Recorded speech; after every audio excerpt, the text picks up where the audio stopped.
Selamat sore teman-teman sekalian ya. Masih bersama kita di channel Mi 007. Hari ini kita bersama Pak Sam Hudi sebagai pengurus KUD Karya Lestari ya. Selamat sore Pak. Jadi kita mau bincang-bincang. Jadi Pak Sam Hudi, panggilnya Pak Hudi lah ya. Pak Sam itu. Pak Sam ya. Oke, Pak Sam. Nah, ini kita mau bincang-bincang ini kan. Pak Sam ini sekarang sebagai pengurus KUD ya. Iya, saya di sini untuk diketahui sekalian para pemirsa, di sini saya selaku pengurus KUD Karya Lestari, yang mana KUD kami untuk saat ini ada beberapa kegiatan yang dalam hal ini permajaan kelapa sawit, Pak. Permajaan kelapa sawit. Dan juga untuk sebelumnya sebenarnya kami juga tergabung di kegiatan RSPO, tapi qadarullah Allah jalan di awal. Nah, setelahnya tahun 2019 setelah kita fokus di permajaan kelapa sawit ini, ya RSPO nggak bisa berjalan gitu. Yang sebenarnya kami juga diharap sekali oleh teman-teman dari tim RSPO untuk bisa aktif kembali. Nah, itu kita nantilah mudah-mudahan dimudahkan untuk beberapa waktu ke depan kita mulai lagi untuk kegiatan RSPO-nya. Jadi sebelum kita cerita terlalu jauh, Pak Samudi ini sebagai apa di? Kalau saya itu ya katakanlah di ini sebagai admin lah, admin di KUD Karya Lestari ini dalam pengelolaan PSR ini gitu. Jadi KUD ini dari tahun 2014 sudah ini ya, nggak aktif lagi ya? Ya, dulu pernah di awal kita kan plasmanya Lonsum itu handover dari pengelolaan Lonsum itu tahun 2001. 2001 dikelola secara kebersamaan oleh di koordinir koperasi. Nah, setelah sekian tahun ya mungkin dari petani itu mereka ingin coba-cobalah kita kelola sendiri-sendiri gitu kan. Nah, makanya mulai 2014 itu mereka sudah dikelola sendiri-sendiri gitu sampai dengan saat ini gitu kan. Nah, adapun kondisi itu ya kelembagaan katakanlah tidak ada kegiatan, karena selama ini kita kan mengkoordinir dari kebun petani gitu kan. Sementara petani udah dia kelola sendiri-sendiri. Nah, di tahun 2019 waktu itu yang mengajukan PSR itu sebenarnya dari pihak desa. Dalam hal ini diusulkan oleh Pak Kades waktu itu. Tapi dari Dinas Perkebunan ketika melihat ternyata di sana itu ada kelembagaan yang selama ini katakanlah pernah mengkoordinir petani, saran dari beliau ini ke kelembagaan koperasi aja, jangan kelompok tani gitu kan. Karena di antara regulasinya yang ada, yang saya pahami kayak itu, kalau kelompok tani itu luasannya kan terbatas, kecil untuk ikut di PSR. Tapi adapun ketika memakai kelembagaan koperasi, ya seberapa luas total kebun petani bisa kita ikutkan gitu. Nah, gitu gambarannya seperti itu, Pak.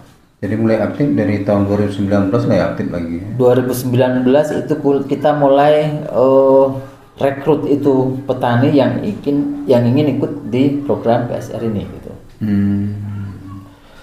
Jadi karena ada program PSR tadi, jadi mulai aktif kembali ya. Dikelola oleh KUD lah. Iya. Jadi PSR sekarang sedang berjalan ya. Kami 2 tahap, Pak. Yang tahap 1 itu realisasi 73 hektar, terus yang tahap keduanya 200 hektar. Untuk karya lestari gitu. 200 hektar. Jadi sekarang udah banyaklah kegiatan ini ya. Mulai kita ada kegiatan-kegiatan lagi ya, dengan harapan kegiatan kita semakin ke sana ya semakin banyak gitu, karena kalau kita lihat turunan daripada PSR ini sendiri, dari BPDPKS ini banyak sebenarnya kegiatan Pak. Selain dari replanting juga untuk sumber dana manusianya, ada kuliah gratis, ada infrastruktur, ada kalau yang kita pengurus nih ada ya juga pelatihan-pelatihan gitu. Nah, terakhir saya dikonfirmasi oleh dari Dispun, kita mau ada pelatihan pemetaan di bulan Juli, tanggal 14 sampai 18. Ya, itu diantara kegiatan yang ada di kami. Ya, kira-kira selama KUD ini berjalan, apa kira-kira hambatan, rintangan yang dihadapi? Ya, kalau kami selaku pengelola, yang namanya setiap kegiatan itu ya tidak luput dari hambatan dan rintangan gitu kan. Yang dari sisi mungkin yang namanya kita kelola masyarakat banyak, itu kan banyak karakter Pak. Nah itu yang mesti pandai-pandai kita manage itu karakter itu gitu kan. Bagaimana kita bisa legowo ketika mungkin ada bapak itu maunya seperti ini, bapak itu maunya seperti ini gitu kan. Nah artinya dengan itu ya harapannya apa yang lagi kita jalankan ini bisa sukses. Endingnya seperti itu, maunya seperti itu. Intinya permasalahan di sumber daya manusianya lah, mengelola manusianya ya. Ya banyak hal lah di situ Pak. Artinya dari situ, dari mungkin perjalanannya mungkin agak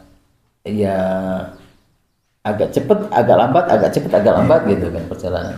Tergantung situasi juga sih. Tapi kalau dia teknisnya itu mudah-mudahan nggak ada masalah ya, sepanjang yang kita mampu lah gitu. Artinya kita juga sadari bahwa kita bertumbuh dari katakanlah kita petani-petani kecil, yang kita sadari juga dari sisi sumber daya manusianya, dari skillnya juga kita juga ya katakanlah secara teknis kebun juga mungkin masih jauh gitu kan, sebatas yang kita mampu gitu aja. Dengan dibimbing juga oleh dari dinas perkebunan gitu kan, dari ya beberapa pihak lah gitu. Iyalah, saya pikir untuk kita bincang-bincang kita tentang KUD cukup. Nanti kita lanjuti membahas masalah PSR. Ya kan, baik ya teman-teman sekalian ya. Nanti untuk sesi berikutnya kita fokus membahas masalah PSR. Tetap masih bersama dengan Pak Samhudi.